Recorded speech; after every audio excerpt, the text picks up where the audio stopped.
nothing comes to mind when people think about you, then you do not have a personal brand. It's as simple as that.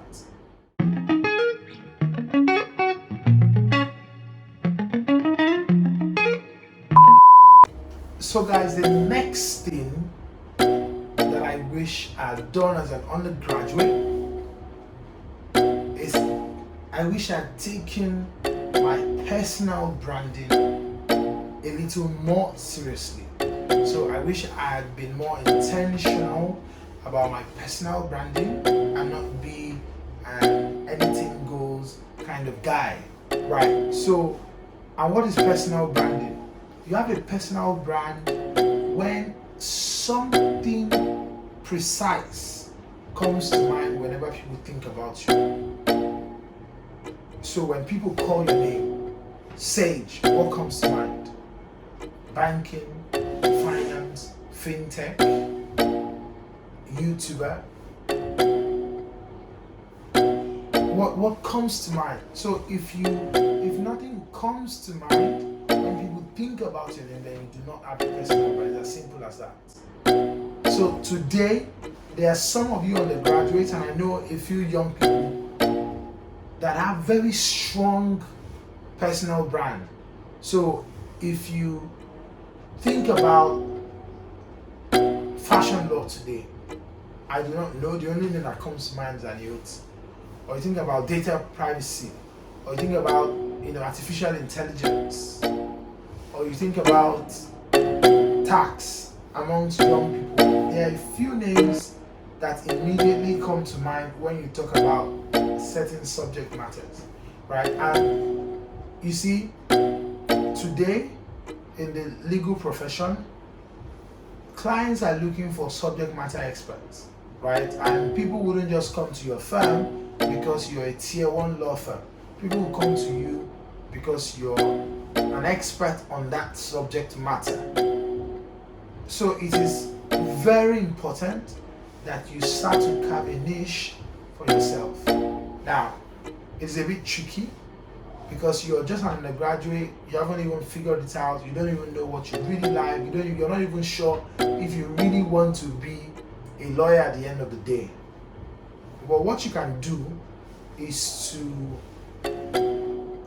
take out or try to exclude the things that you're certain that you do not want to do, right? So some of you are very clear in your mind, or that you don't want to be an insurance lawyer, or you don't want to do arbitration, but you know that you're a bit tilted towards corporate commercial, fintech, intellectual property, and so on and so forth. Now, if those are your interests, then you should at least 3, and then put all those 3 together, and basically going forward, you attend events around those subject matters, you volunteer for events around those subject matters, you start to look for mentors around those subject matters, you sign up for newsletters around those subject matters, and of course, the only way to become an expert on any subject matter is by writing about it. And I'm going to say that again. The only way to become an expert on any subject matter is not by talking about it, is by writing about it. And the only way to become better at writing is by writing, right? So you have to start writing for you to get better at it. So you can start with little commentaries on posts that you read on a newsletter, just a short commentary.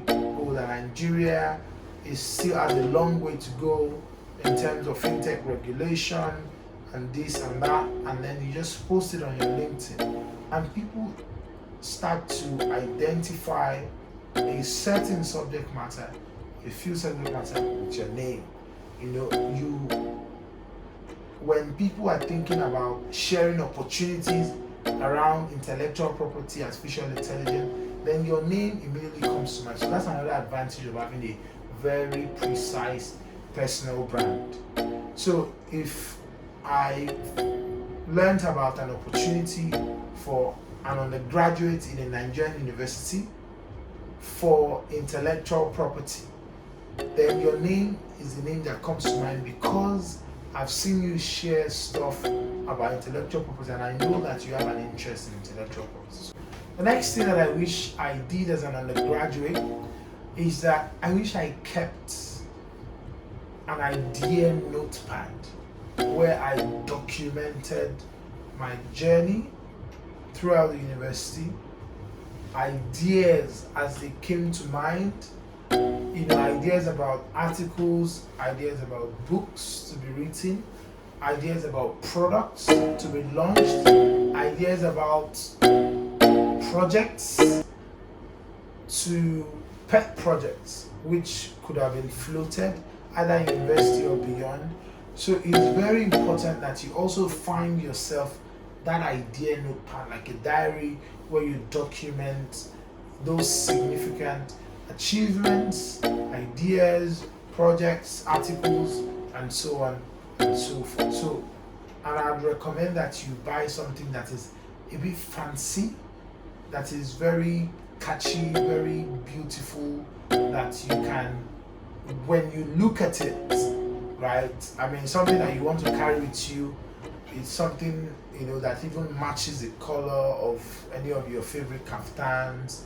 Just make sure it is something that you want to have with you almost every time and everywhere, right? And then the next thing that I wish that I did as an undergraduate is that I wish I took my foreign language classes seriously. There is an advantage, and I cannot overstate this, that comes with your ability to speak another foreign language. So whether you're an investment banker or you're interested in tech or you're interested in law, there is enormous advantage that comes with your ability to speak a foreign language. One of my mentors, I just finished a program at Harvard University, and he applied for a job at the African Development Bank, and he was going against another lady who went to Harvard as well. Now, so on the basis of their skills, they basically were apart. But what tilted the scale in favor of the lady over my mentor was that she could speak another language, and the African Development Bank, does a lot of work in Ivory Coast, in the French-speaking part of West Africa. So you cannot overstate the ability to speak a foreign language. So if you're an undergraduate, you don't have the pressure of deliverables and deadlines, which can be crazy when you start to work. But now that you're an undergraduate and you're still in control of your own time, then you have no excuse for not signing up for a foreign language class. You could even start with Duolingo and practice going on those 90-day, 120-day streaks and learning a foreign language like your life depends on it. So I wish I took my foreign language classes more seriously. And the next thing that I wish I had done as an undergraduate is I wish I had expanded my network beyond the faculty of law while I was in the university, right? So if you're in university right now and all your friends are law students, then you're doing something fundamentally wrong. You want to make friends with, first of all, today most of my friends are tech guys. So if you're a smart person, for somebody who's interested in fintech, then I have to just put my money where my mouth is. So if you're interested in a subject matter or you want to be an investment banker, then you have to be friends with your colleagues or students in the faculty in the social sciences, in engineering. Those are the potential clients, especially for the law students. Those are your potential clients. So you want to expand your network. You want to be the guy that people, go to, and you're memorable. People can remember you, the law, and then they can ask you simple law questions. So please expand your network beyond faculty of law. Then the last thing I wish I've done as an undergraduate. I wish I had a little bit more fun, right? Rather than just be the guy who went from, from lecture room to the library, from the library to the hostel, next day to class, to the library, to the hostel, and then note and mark and a bit of the other, all the things that were fun, the extracurricular activities I did were actually serious. So we're either preparing for a debate or preparing for note and mark. I mean, it would have been nice, and I don't think it would have actually hurt anybody or affected anything. So and a little bit more fun, maybe I would have, who knows, found love by now, maybe, I don't know, but if you're not able to, and if you think that fun is starting to distract you from the things that you want to do, then you have to cut it down.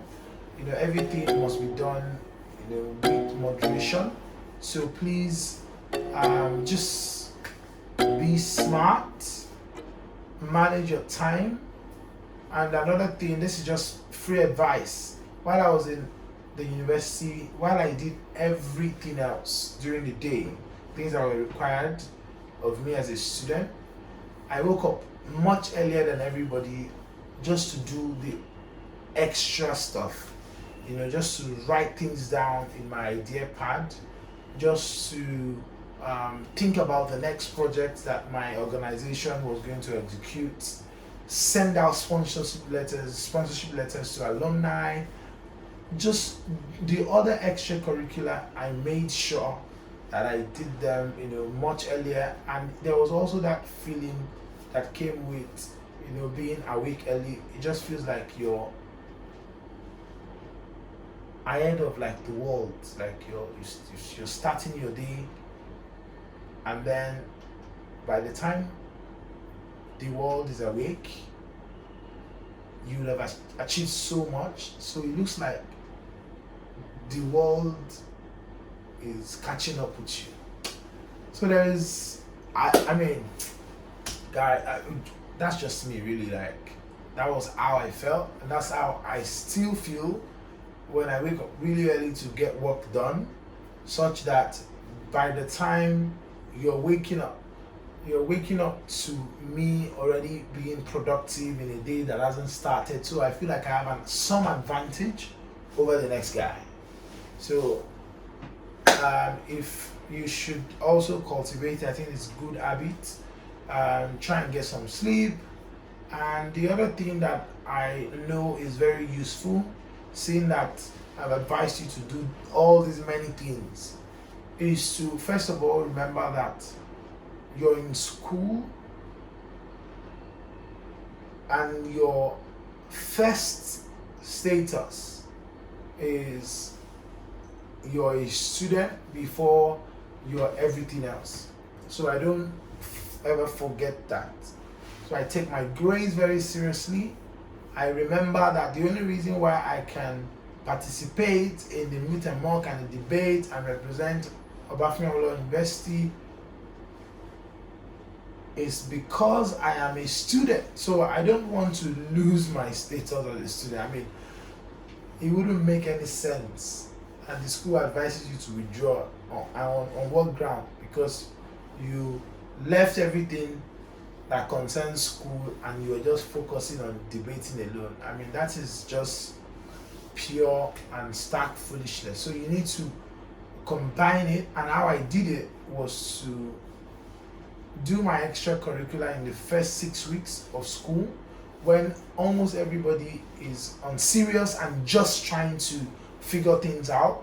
So if you ever get the opportunity or the ability, or you like to do extracurricular stuff, then you should also do it in the first 6 months. First 6 weeks, I beg your pardon, of school. And after those 6 weeks, there is nothing you can say to me that will make me, not read for continuous assessment or for exam, because That is the reason why I'm in school, so I pay attention to that. So I hope this was very useful. So guys, I want you to share this to your friends, to your junior colleagues if you're a graduate, to your mentees. Just make sure that every undergraduate you know in your network sees this.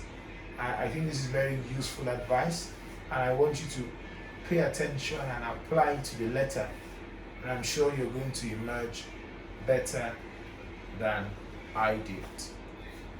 See you in the next video.